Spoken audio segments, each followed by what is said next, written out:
Hello students, I am Sagar Agarwal. Welcome back to my channel.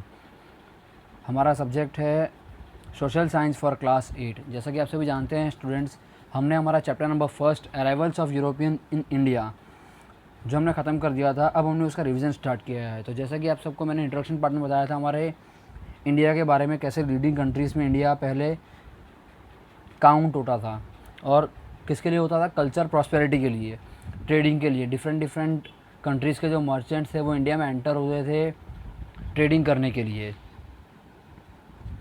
फिर आगे हमने देखा था कि कौन सी ऐसी कमोडिटीज़ थी जिसके लिए वो ट्रेडिंग करने के लिए इंडिया एंटर होते थे, इंडिया आते थे और लैंड रूट से वो आते थे।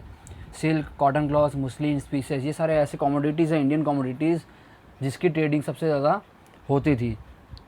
फिर हमने देखा था लैंड रूट जिस तरीके से स्टॉप हुआ था, उसकी वजह से जो सी रूट फाइंड आउट करने के लिए बहुत सारे जो सेलर्स थे वो धीरे धीरे हमने देखे थे। सबसे पहले हमने देखा था क्रिस्टोफर कोलंबस के बारे में। तो क्रिस्टोफर कोलंबस के बारे में मैंने आपको बताया था किस तरीके से उन्होंने जो सी रूट था वो ढूंढना स्टार्ट किया था, बट अनफॉर्चुनेटली वो कहाँ पहुँच गए थे, अमेरिका। बट उन्हें ऐसा लगता था कि उन्होंने सी रूट फाइंड कर लिया है। और आज भी जो वहाँ के नेटिव्स हैं अमेरिका के आसपास के लोग, उन लोगों को रेड इंडियंस के नाम से जाना जाता है। फिर उसके बाद हमने देखा था वास्को डिगामा के बारे में।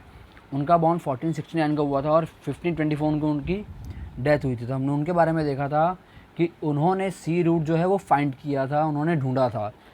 और वो कहाँ पहुँचे थे सबसे पहले सी रूट फाइंड आउट करते हुए, कैलीकट पे 22 मई 1498 पे। देन धीरे धीरे उन्होंने वहाँ पे एक फोर्ट एस्टाब्लिश्ड किया। फिर उसके बाद 100 साल के स्पैन ऑफ ईयर्स में उन्होंने बहुत सारे जो फोर्ट थे वहाँ पे कंट्रोल उनका उन्होंने बढ़ाना स्टार्ट किया, जैसे मैंगलोर, कोचीन, गोवा, ड्यू एंड मुंबई। तो ये हमने उनके बारे में देखा था। फिर उसके बाद हमने देखा था कि कैसे पोर्चुगीज़ का जो रूल है वो ख़त्म होने पे आया था 17वीं सेंचुरी में।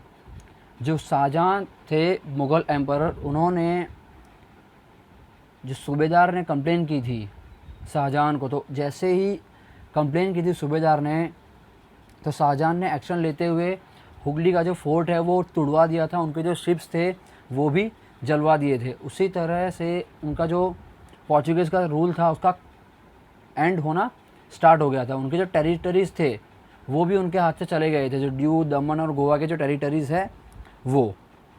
फिर उसके बाद हमने देखा था डच के बारे में। जो डच, हॉलैंड, नेदरलैंड्स जिसे हम कहते हैं, वहाँ के पीपल्स जो इंडिया में एंटर हुए थे ट्रेडिंग करने के लिए। सबसे पहले उन्होंने अपनी फैक्ट्री कहाँ पे लगाई थी, मसलुईपट्टनम, आंध्र प्रदेश में 1605 में। उन्होंने धीरे धीरे अलग अलग various parts of place in India, उन्होंने अपनी जो सेंटर्स है ट्रेडिंग करने के, उन्होंने वो बनाने स्टार्ट कर दिए थे।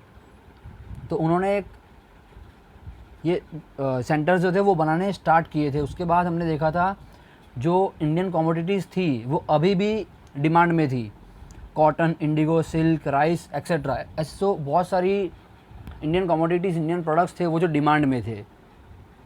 अब हम आगे कंटिन्यू करेंगे ब्रिटिश जो एंटर हुए थे इंडिया में उनसे।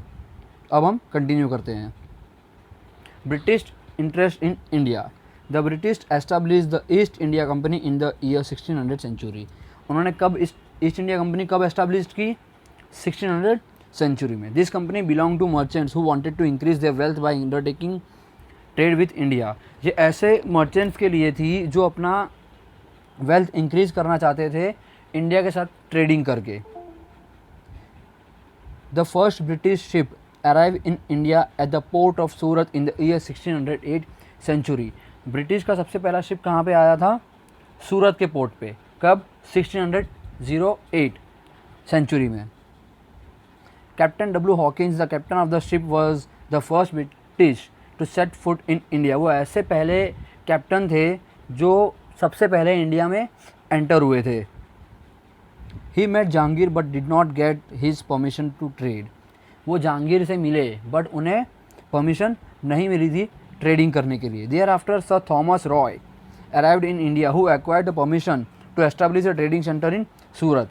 उनके बाद कैप्टन डब्ल्यू हॉकिंस के बाद सर थॉमस रॉय वो आए थे इंडिया। फिर उन्होंने परमिशन ली एक ट्रेडिंग सेंटर एस्टैब्लिश करने की, ट्रेडिंग सेंटर बनाने की, कहाँ पे? सूरत में। Later Delhi went into the hands of Shahjahan. उसके बाद जो दिल्ली था, दिल्ली का जो चलन था वो किसके हाथ में चला गया? शाहजहां के हाथ में। Shahjahan gave permission to British to carry out trade in Bengal. जैसे ही शाहजहां के हाथ में आया सब कुछ, जैसे इन्होंने रूल अपना स्टार्ट किया, वैसे ही उन्होंने परमिशन दे दी थी ब्रिटिश को ट्रेडिंग करने के लिए बंगाल से। उन्होंने वहाँ से ट्रेडिंग करने के लिए उन्हें परमिशन दे दी थी। तो आज हमने देखा ब्रिटिशर्स के बारे में कि उन्हें वो कैसे इंडिया में एंटर हुए और उन्होंने कैसे ट्रेडिंग स्टार्ट की। तो स्टूडेंट्स, आज का आपका होमवर्क है, ये 2 क्वेश्चंस आपको अपने नोट्स में लिखने हैं जो मैंने आपको आगे के वीडियो में बताया है। तब तक इसको देखिए और समझने की कोशिश कीजिए। Thank you students.